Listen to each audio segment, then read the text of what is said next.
আজকের কবিতা কবি অন্নদাশঙ্কর রায়ের লেখা নেমন্তন্ন কবিতা। যাচ্ছ কোথা চাংড়ি পোতা, কিসের জন্য নেমন্তন্ন? বিয়ের বুঝি? না বাবুজি, কিসের তবে?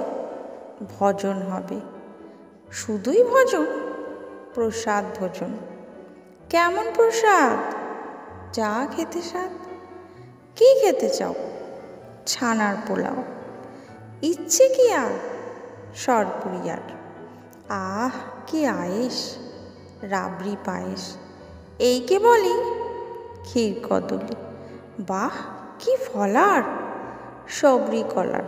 এবার থামো, ফজলি আমো। আমিও যাই? না মশাই।